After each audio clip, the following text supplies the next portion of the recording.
नमस्कार विद्यार्थियों, मैं राजेश गुप्ता, सहायक आचार्य राजनीति विज्ञान, बाबू शोभाराम राजकीय कला महाविद्यालय अलवर। ई कंटेंट की श्रृंखला में आपका पुनः स्वागत है। आज हम बीए पार्ट 3 पॉलिटिकल साइंस में जो फर्स्ट पेपर है पाश्चात्य राजनीतिक विचारक, उसके अंतर्गत प्लेटो के आदर्श राज्य संबंधी विचारों का अध्ययन करेंगे। इस वीडियो से पहले मैंने एक वीडियो अपलोड किया था जो प्लेटो के जीवन परिचय और उसकी महत्वपूर्ण पुस्तकों के बारे में था। उसके लिंक मैं आपको इस वीडियो के डिस्क्रिप्शन में भी दे दूंगा। इसके अलावा इसके जो पीडीएफ नोट्स हैं उनके लिंक भी आपको मैं इस वीडियो के डिस्क्रिप्शन में दे दूंगा ताकि आपको अध्ययन करने में सुविधा रहे। अब हम बात करते हैं प्लेटो के आदर्श राज्य की। मैंने अपने पिछले वीडियो में बताया भी था कि प्लेटो एक बहुत बड़े राजनीति विज्ञान के सिद्धांतकार हैं, बहुत महत्वपूर्ण विचारक हैं जिनसे संबंधित प्रश्न प्रतियोगी परीक्षाओं में बहुत पूछे जाते हैं। प्लेटो सुकरात के शिष्य थे और सुकरात बहुत बड़े दार्शनिक थे। सुकरात ने अपने अध्ययन में द्वंदात्मक शैली का प्रयोग किया, अर्थात वो किसी भी निष्कर्ष पर पहुंचने से पहले आपस में विचार विमर्श करते थे। वो किसी भी तथ्य को निष्कर्ष के रूप में स्वीकार करने से पहले वो सभी लोगों से विचार विमर्श कर वाद विवाद करके फिर तर्क के आधार पर वो सत्य के निष्कर्ष पर पहुंचा करते थे। लेकिन ये बात उस समय के जो तत्कालीन राजा थे एथेंस के, उनको पसंद नहीं आई। उन्होंने सुकरात की शैली का विरोध किया और जब सुकरात ने शासक के आदेशों का नहीं माना, गलत आदेशों को उन्होंने स्वीकार नहीं किया शासक के, तो शासक को यह बात बुरी लगी और सुकरात चूंकि सत्य की शैली पर चल रहे थे, तर्क के आधार पर सत्य के ज्ञान की प्राप्ति वो करना चाहते थे, तो जब शासक को यह बात बुरी लगी तो शासक ने उनको 399 ईस्वी में विष का प्याला देकर मार दिया। चूंकि सुकरात के बहुत प्रिय शिष्य प्लेटो थे, जब प्लेटो की आयु 20 वर्ष थी तब वो सुकरात के पास अध्ययन करने के लिए गए और जब 399 ईस्वी में एथेंस के शासक ने सुकरात को जब जहर का प्याला देकर मार दिया तो इस घटना का प्लेटो के जीवन पर बहुत बड़ा व्यापक प्रभाव पड़ा। उनको एथेंस की जो कथित जो लोकतांत्रिक व्यवस्था है उसे नफरत पैदा हुई। उनको ये बिल्कुल सही नहीं लगा कि एक व्यक्ति जो सत्य के राह पर चल रहा है, जो तर्क के आधार पर वाद विवाद की प्रक्रिया के आधार पर वास्तविक रूप में सत्य के निष्कर्ष को प्राप्त करना चाहता है, उसको शासक ने पसंद नहीं किया।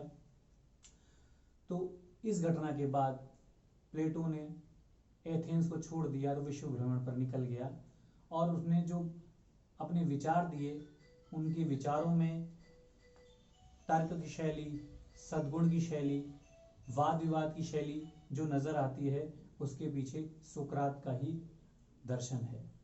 तो इस प्रकार प्लेटो के जीवन पर, प्लेटो के अध्ययन पर सुकरात का सबसे ज्यादा प्रभाव पड़ा है। जब हम प्लेटो के आदर्श राज्य संबंधी विचारों को देखते हैं, समझने की कोशिश करते हैं, तो वहां पर भी सुकरात का बहुत बड़ा व्यापक प्रभाव है। क्योंकि सुकरात की जो घटना हुई सुकरात के साथ 399 ईस्वी पूर्व में जहर का प्याला देकर उनको मार दिया गया, उससे तत्कालीन जो एथेंस की लोकतंत्रीय व्यवस्था को प्लेटो ने स्वीकार नहीं किया और इस जो अलोकतांत्रिक जो निर्णय हुआ उसके विरोध में प्लेटो ने एक दार्शनिक राजा का कॉन्सेप्ट दिया, दार्शनिक राजा का विचार दिया और एक इस रूप में एक आदर्श राज्य का उसने सिद्धांत प्रस्तुत किया। प्लेटो कहता है कि जो वर्तमान में जो राज्य हैं, वर्तमान में जो नगर राज्य हैं, वो स्वार्थी लोगों से भरे हुए हैं, अनाड़ी लोगों से भरे हुए हैं। ये वास्तव में लोकतांत्रिक नहीं हो सकते। इनके स्थान पर एक आदर्श राज्य होना चाहिए। वो आदर्श राज्य कॉन्सेप्ट देता है और आदर्श राज्य की वो बताता है आदर्श राज्य में कि कौन कौन सी उसमें विषय वस्तु, उसमें कौन कौन से बिंदु होने चाहिए।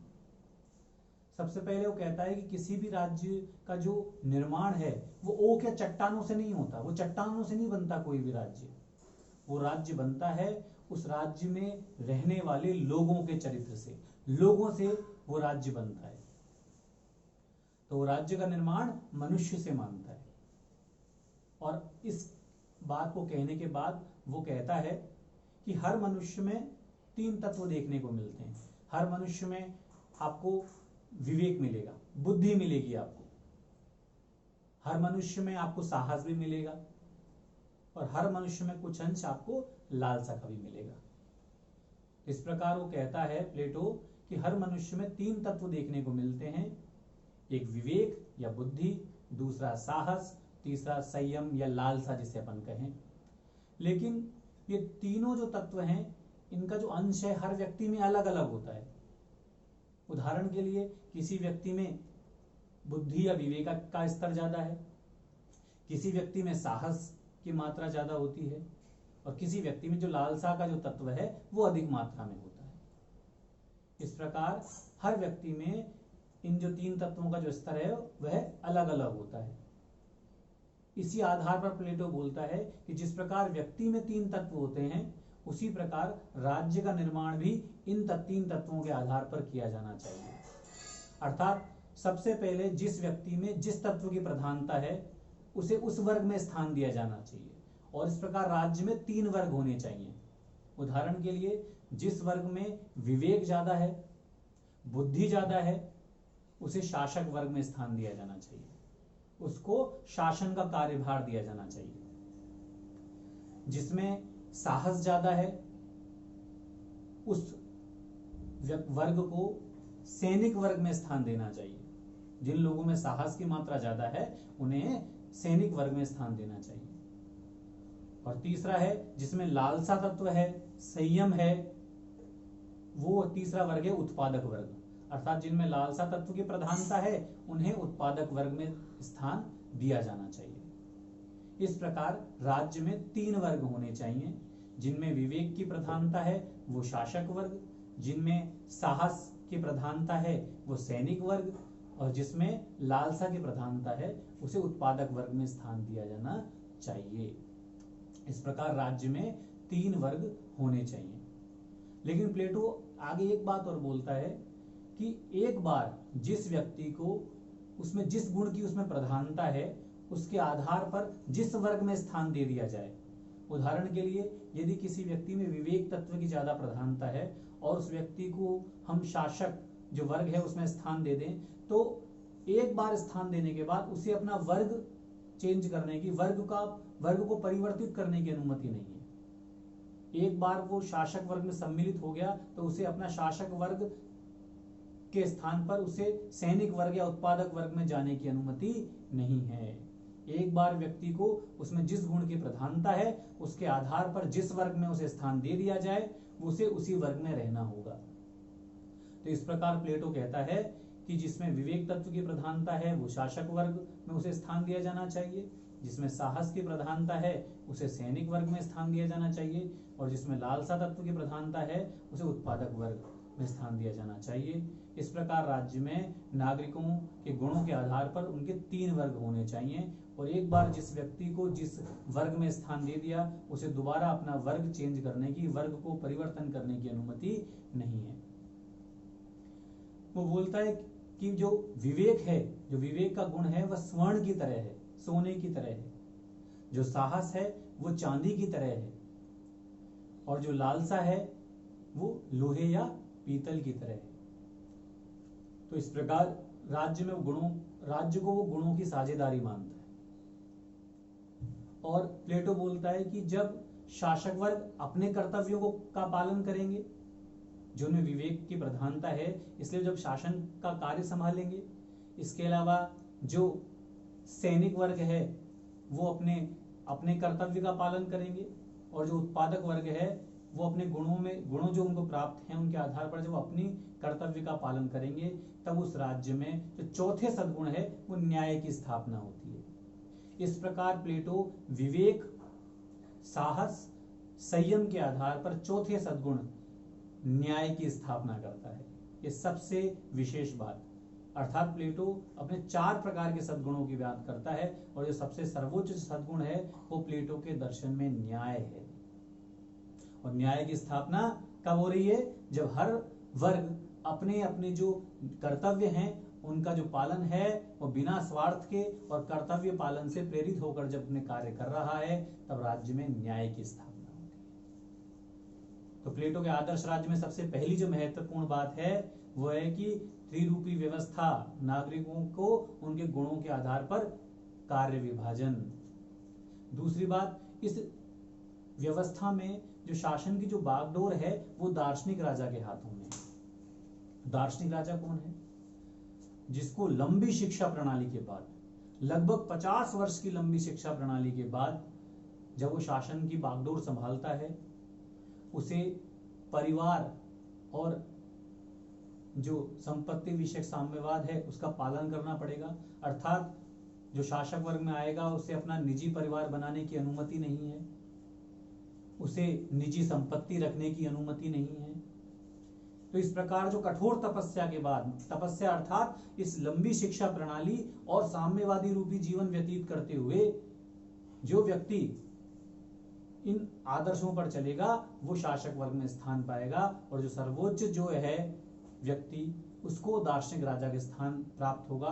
वह सत्यम शिवम सुंदरम का ज्ञाता होगा, वो कोई गलती नहीं कर सकता, ऐसा प्लेटो मानते हैं। लेकिन दार्शनिक राजा के भी कुछ कार्य हैं इस आदर्श राज्य में। वो किस व्यक्ति को किस वर्ग में स्थान देना है यह दार्शनिक राजा तय करेगा। शिक्षा व्यवस्था का जो निर्धारण है, देखरेख है, वो दार्शनिक राजा करेगा। धनी और जो निर्धन वर्ग के बीच जो बढ़ती खाई है उसको कम करने का जो योजना बनाएगा और जो क्रियान्वित करेगा वो दार्शनिक राजा करेंगे। इस प्रकार दार्शनिक राजा के हाथों में शासन की बागडोर होगी, वो कोई गलती नहीं कर सकते, ऐसा प्लेटो मानते हैं। इस आदर्श राज्य में एक लंबी शिक्षा प्रणाली की व्यवस्था की गई है। ये मैं आपको अगले वीडियो में बताऊंगा जब शिक्षा प्रणाली पर जब हम चर्चा करेंगे। इसके अलावा जो शासक और जो सैनिक वर्ग है उनके लिए इस आदर्श राज्य में साम्यवादी रूपी व्यवस्था दी गई है। साम्यवादी रूपी व्यवस्था का तात्पर्य है जो शासक और जो सैनिक वर्ग है, जिनको प्लेटो अभिभावक वर्ग भी बोलता है, उनके लिए निजी संपत्ति रखने की मनाही है। उनकी अपनी कोई निजी संपत्ति नहीं होगी। सार्वजनिक कोष, जो भी उनकी आवश्यकताएं हैं वो सार्वजनिक कोष से पूरी की जाएंगी। इसके अलावा उनका कोई निजी परिवार नहीं होगा। तो ऐसी जो व्यवस्थाओं से परिपूर्ण है, शिक्षा व्यवस्था से लंबी शिक्षा प्रणाली है, साम्यवादी रूपी व्यवस्था है, शासन की बागडोर दार्शनिक राजा के हाथ में है, नागरिकों की त्रिस्तरीय व्यवस्था है, ये सब प्लेटो के आदर्श राज्य के लक्षण हैं। आदर्श राज्य की जनसंख्या 5040 मानी गई है। उसका आकार चतुष्कोणीय और सप्तकोणीय रखा गया है। ये सब प्लेटो के आदर्श राज्य की मुख्य विशेषताएं हैं। लेकिन हम दूसरे तरफ जो प्लेटो ने आदर्श राज्य का विचार दिया है वो सुकरात के इस विचार से प्रेरित है कि शासन एक कला है, इसलिए शासन की बागडोर हर व्यक्ति नहीं संभाल सकता। शासन की बागडोर की कुछ ही लोगों के हाथों में हो सकती है जो इस कला को जानते हैं। तो प्लेटो के जो आदर्श राज्य संबंधी विचार हैं उन पर सबसे ज्यादा प्रभाव सुकरात का पड़ा है। लेकिन मैं अभी पूर्व बताया आलोचनाओं पे मैं जब बात करता हूं इसकी, तो बारकर कहते हैं कि चूंकि प्लेटो के आदर्श राज्य की बागडोर दार्शनिक राजा के हाथों में है और दार्शनिक राजा कभी भी सर्वशक्तिमान हो सकता है, निरंकुश हो सकता है। बारकर कहते हैं कि प्लेटो का ये विचार कल्पनावादी भी है, कल्पनाशीलता इसमें नजर आती है। बारकर के अनुसार प्लेटो का आदर्श राज्य कवि की कल्पना की तरह है जिसे साकार रूप नहीं दिया जा सकता, और राजा निरंकुश भी हो सकता है क्योंकि सारी शक्ति उसके पास है। ये बारकर के कुछ आक्षेप हैं।